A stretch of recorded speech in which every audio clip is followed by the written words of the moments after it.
کیا آپ جانتے ہیں کہ پاکستان کی زمین کے نیچے چھپی ہوئی دولت کا اندازہ 1440 ارب ڈالر سے بھی زیادہ ہے؟ ریگستانوں میں چھپے سونے کے خزانے، پہاڑوں کے اندر دبی ہوئی کاپر کی نہ ختم ہونے والی تہیں۔ کیا ریکارڈک واقعی دنیا کی سب سے بڑی گولڈ اور کاپر مائن بننے جا رہا ہے؟ کیا ہم اپنی لوہے کی دولت سے اپنی اسٹیل انڈسٹری کو بدل سکتے ہیں، یا پھر ایلومینیم اور کرومائٹ کے ذخائر ہمیں گلوبل مارکیٹس میں مقام دلا سکتے ہیں؟ لیکن سوال یہ ہے کہ اگر ہمارے پاس سب کچھ موجود ہے تو پھر ترقی کہاں ہے؟ سرمایہ کاری کیوں نہیں ہو رہی؟ اور کیا یہ خزانے کبھی ہمارے عوام کی زندگی بدل پائیں گے؟ آپ کیا سوچتے ہیں؟ کیا پاکستان اپنے قدرتی وسائل سے فائدہ اٹھا پائے گا، یا یہ خزانے ہمیشہ زمین میں ہی دفن رہیں گے؟ کامنٹس میں اپنی رائے ضرور دیں۔ آج ہم ایک ایسے موضوع پر بات کریں گے جو نہایت اہم اور دلچسپ ہے۔ پاکستان میں ایلومینیم کے بڑے ذخائر موجود ہیں جن کے اسٹیمیٹڈ مقدار 74 ملین ٹنز ہے۔ یہ ایلومینیم کوالٹی کے لحاظ سے لو ٹو میڈیم رینج میں آتا ہے، یعنی اس کا معیار ایوریج ہے، تاہم اسے مختلف انڈسٹریز جیسے کہ آٹوموٹیو اور میٹلرجی میں استعمال کیا جا سکتا ہے۔ میٹلرجی میٹلز کو ایکسٹریکٹ کرنے، ریفائن کرنے، مینوفیکچر کرنے اور ان کی پراپرٹیز کا مطالعہ کرنے کا علم ہے۔ اب اگر ایکسٹریکشن پر بات کریں تو موجودہ وقت میں ایکسٹریکشن ریٹ تقریباً 2000 ٹنز یا اس سے بھی زیادہ ہے۔ ایکسٹریکشن سے مراد زمین سے ایلومینیم نکالنے کا عمل ہے، جسے مائننگ بھی کہا جاتا ہے۔ جہاں تک فیوچر پراسپیکٹس یا مستقبل کی قابلیت کا تعلق ہے تو ایلومینیم کے استعمال میں اضافہ متوقع ہے۔ یہ نہ صرف ایکسپورٹس یعنی برآمدات کے لیے مفید ہوگا، بلکہ ڈومیسٹک یوز یعنی لوکل انڈسٹریز میں بھی کارآمد ثابت ہوگا، خاص طور پر آٹوموبائلز یعنی گاڑیوں کی انڈسٹری میں۔ جب ہائی کوالٹی ایلومینیم لوکل گاڑیوں کی صنعت یعنی انڈسٹری کا حصہ بنے گا تو اس سے لوکل میٹلرجی کی ڈیولپمنٹ ممکن ہوگی، اور ساتھ ہی امپلائمنٹ اپرچونٹیز یعنی روزگار کے نئے مواقع بھی پیدا ہوں گے۔ اب ہم آئرن اور کے بارے میں بات کریں گے۔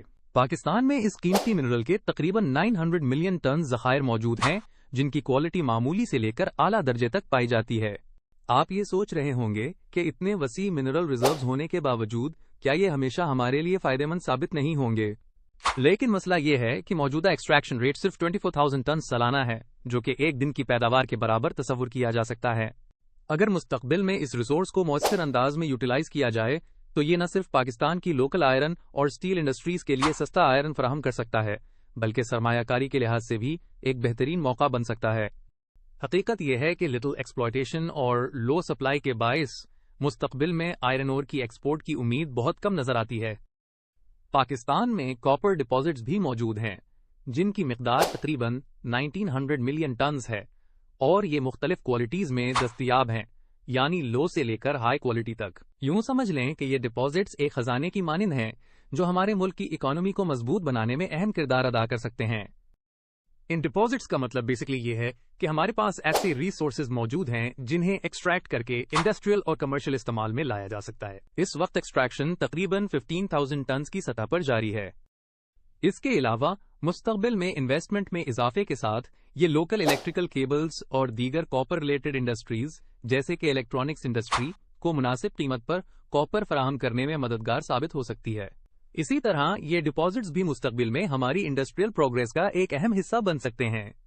اب ہم بات کریں گے کرومائٹ ڈپازٹس کی، جن کے ذخائر کا اندازہ تقریباً 2.53 ملین ٹنز ہے، اور جن کی کوالٹی لو سے لے کر میڈیم تک کی رینج میں آتی ہے۔ اس کا مطلب یہ ہے کہ اس مٹیریل کا معیار یا سٹینڈرڈ عموماً ایوریج ہے، مگر یہ انڈسٹری کے لیے فائدہ مند ثابت ہو سکتا ہے۔ ایکسٹریکشن کی مقدار 27,000 ٹنز ہے، جو اس بات کی عملی نشاندہی کرتا ہے کہ ہر سال تقریباً 27,000 ٹنز مٹیریل ایکسٹریکٹ کیا جا رہا ہے۔ آپ سوچ سکتے ہیں کہ یہ ایک چھوٹا حصہ ہے، لیکن انڈسٹری کے کانٹیکسٹ میں یہ ایفیشنسی اور سسٹینیبلٹی کا ایک اہم پہلو ظاہر کرتا ہے۔ یہاں ایک بڑی اپرچونٹی موجود ہے نون ڈپازٹس کو مزید ڈیولپ کرنے کی، اور ساتھ ہی نئے ڈپازٹس ڈسکور کرنے کی۔ اس طریقے سے ہم نہ صرف امپورٹ بلز کو کم کر سکتے ہیں، بلکہ سٹین لیس اسٹیل اور فیرولوئز کو بھی زیادہ افورڈیبل بنا سکتے ہیں۔ سٹین لیس اسٹیل ایک ایسا الوائے ہے جس میں کروژن ریزسٹنس کے لیے کرومیم شامل کیا جاتا ہے، جبکہ فیرو الوائز وہ الوائز ہوتے ہیں جو اسٹیل کی اسٹرینتھ اور ڈیوریبلٹی میں بہتری لاتے ہیں۔ فیروکروم انڈسٹری کی ڈیولپمنٹ انویسٹمنٹ کے ذریعے ہوتی ہے، اور یہ انویسٹمنٹ ہمیں فارن امپورٹس پر ڈیپینڈنس کو کم کرنے میں مدد دیتی ہے، ساتھ ہی ڈومیسٹک پروڈکشن کو بھی بڑھاتی ہے۔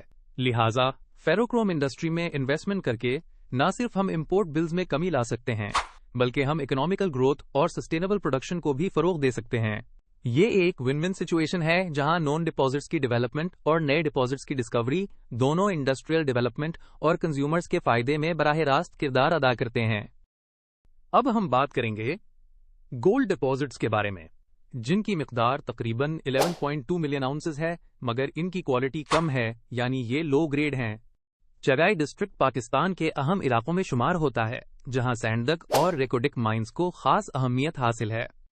ریکوڈک دنیا کی سب سے بڑی غیر دریافت شدہ سونے کی کان ہے اور ابھی تک اسے مکمل طور پر یوٹیلائز نہیں کیا گیا، یعنی یہ ایک پوشیدہ خزانے کی مانند ہے۔ یہ مائنز بین الاقوامی سطح پر بھی اہم سمجھی جاتی ہیں، کیونکہ اگر یہاں سے پروڈکشن میں اضافہ ہوا تو یہ پروڈکشن زیادہ تر ایکسپورٹ کی جائے گی۔ اس ایکسپورٹ کا بڑا فائدہ یہ ہوگا کہ پاکستان کو فورن ایکسچینج کی بچت ہوگی، کیونکہ گولڈ امپورٹس میں کمی لائی جا سکے گی۔ گولڈ ڈپازٹس کی یہ مقدار اور ان مائنز کا پوٹینشل اس بات کی طرف اشارہ کرتا ہے کہ مستقبل میں پاکستان ایک اہم گولڈ پروڈیوسر بن سکتا ہے۔ یہ صورتحال ملک کی اکنامک ترقی کے لیے ایک مثبت موقع فراہم کرتی ہے، کیونکہ یہ مائنز نہ صرف لوکل اکانومی کو مضبوط کریں گی بلکہ انٹرنیشنل ٹریڈ میں بھی ایک مؤثر کردار ادا کریں گی۔ اب ہم لائم سٹون نان میٹالک ڈپازٹس کے بارے میں بات کریں گے، جو کہ بڑی مقدار میں پائے جاتے ہیں اور ان کا معیار بھی ہائی گریڈ یعنی بہت اچھا ہوتا ہے۔ یہ ڈپازٹس دراصل قدرتی ذخائر ہوتے ہیں جن کا استعمال کنسٹرکشن اور مینوفیکچرنگ میں کیا جاتا ہے۔ یہاں ایکسٹریکشن کی مقدار 8,697,573 ٹنز یعنی 8,697,573 ٹن ہے۔ یہ تعداد اس بات کی نشاندہی کرتی ہے کہ کتنی مقدار زمین سے نکالی گئی ہے۔ اب ایک اہم بات یہ ہے کہ را لائم سٹون کو ایکسپورٹ نہیں کیا جاتا بلکہ سیمنٹ کلنکر کو ایکسپورٹ کیا جاتا ہے، جو کہ سیمنٹ بنانے کا ایک بنیادی جزو سمجھا جاتا ہے۔ سیمنٹ کلنکر وہ سخت مادہ ہے جو چونے، مٹی اور دیگر مواد کو گرم کر کے تیار کیا جاتا ہے اور سیمنٹ بنانے میں استعمال ہوتا ہے۔ اب ہم بات کریں گے پاکستان میں موجود ایک اور اہم منرل ڈپازٹ کے بارے میں۔ پاکستان میں جپسم ڈپازٹس کی مقدار 4,850 ملین ٹنز ہے، یعنی ہمارے پاس 4,850 ملین ٹن جپسم دستیاب ہے۔ یہ جپسم ایک ایسا مواد ہے جو فلٹرنگ اور کنسٹرکشن کے شعبوں میں استعمال ہوتا ہے۔ عمارتوں میں جپسم کا استعمال عام ہے اور یہ ترقی یافتہ انڈسٹریز کے لیے بھی نہایت ضروری سمجھا جاتا ہے۔ اس کا گریڈ میڈیم ٹو ہائی ہے، جس کا مطلب ہے کہ اس مواد کی کوالٹی اچھی ہے اور اسے مختلف انڈسٹریل پروسیسز میں مؤثر طور پر استعمال کیا جا سکتا ہے۔ ایکسٹریکشن کی رفتار 384,513 ٹنز پر ایئر ہے، یعنی ہر سال تقریباً 3,84,513 ٹن جپسم نکالا جاتا ہے۔ اس کے علاوہ ایڈیشنل ریزروز کی موجودگی کا امکان بھی ظاہر کیا گیا ہے، تاہم ان کا ایکسپورٹ ان لائکلی ہے، یعنی اگر مزید ذخائر دریافت بھی ہوتے ہیں تو وہ بیرون ملک برآمد نہیں کیے جائیں گے۔ اب ہم بات کریں گے راک سالٹ کے ڈپازٹس کے بارے میں، جنہیں نان میٹالک ڈپازٹس کہا جاتا ہے۔ یہ ڈپازٹس تقریباً 600 ملین ٹنز یا اس سے بھی زیادہ وزن پر مشتمل ہیں، جس کا مطلب ہے کہ ہمارے پاس ایک بہت بڑا ذخیرہ موجود ہے۔ ایکسٹریکشن اب تک صرف 1 ملین ٹنز تک محدود رہا ہے۔ اب ہم بات کریں گے کول نان میٹالک ڈپازٹس کے بارے میں، جن کی مقدار تقریباً 185,000 ملین ٹنز ہے۔ یہ ڈپازٹس عموماً لو ٹو میڈیم گریڈ کول پر مشتمل ہوتی ہیں، یعنی ان میں کاربن کا پروپورشن اتنا زیادہ نہیں ہوتا جو کہ زیادہ انرجی پیدا کر سکے۔ اب یہاں ایک اہم نقطہ یہ ہے کہ ایکسٹریکشن یعنی زمین سے نکالنے کا عمل اس وقت صرف 3 ملین ٹنز تک محدود ہے۔ ایک دلچسپ پہلو یہ بھی ہے کہ چونکہ یہ کول لو کوالٹی کا ہے، اس لیے اس کا مؤثر استعمال بھی کم ہوا ہے۔ اس کے علاوہ لوکل ڈیمانڈ کافی زیادہ ہے، جس کی وجہ سے ایکسپورٹ کے امکانات پریکٹیکلی امپاسبل نظر آتے ہیں۔ تاہم ایک مؤثر حل یہ ہو سکتا ہے کہ ہم کول کوالٹی اپ گریڈنگ پلانٹس قائم کریں، جہاں ایش اور سلفر جیسے ایلیمنٹس کو ریموو کیا جائے۔ جب ان امپیورٹیز کو دور کر دیا جائے گا تو لوکل یوزیج میں نمایاں اضافہ ہو سکتا ہے۔ یہ ڈپازٹس تقریباً 300 ملین بیرلز پر مشتمل ہیں اور یہ اچھی کوالٹی کے سمجھے جاتے ہیں۔ یہاں بیرلز ایک پیمائش یعنی میجرمنٹ کا یونٹ ہے اور یہ تیل کی مقدار کو ظاہر کرتا ہے۔ اس وقت ہر سال تقریباً 23 ملین بیرلز تیل نکالا جا رہا ہے، یعنی ایکسٹریکٹ کیا جا رہا ہے۔ مزید یہ کہ ایڈیشنل ریزروز یعنی اضافی ذخائر ملنے کی بھی امید ہے، لیکن ایک اہم مسئلہ یہ ہے کہ ایکسپورٹ اس وقت امپاسبل ہے۔ اب ہم بات کریں گے گیس ڈپازٹس کے بارے میں، جن کا والیوم تقریباً 27 ٹریلین کیوبک فیٹ ہے اور ان کی کوالٹی نہایت اعلیٰ درجے کی سمجھی جاتی ہے۔ یہاں کیوبک فیٹ ایک ٹیکنیکل میجر ہے جو والیوم کو ظاہر کرتا ہے۔ ان ڈپازٹ سے جو ایکسٹریکشن ممکن ہے وہ تقریباً 900,000 ملین کیوبک فیٹ تک جا سکتی ہے، جس کا مطلب یہ ہے کہ بہت بڑی مقدار میں گیس زمین سے نکالی جا سکتی ہے۔ اس کے علاوہ فیوچر میں ایڈیشنل ریزروز کے امکانات بھی موجود ہیں۔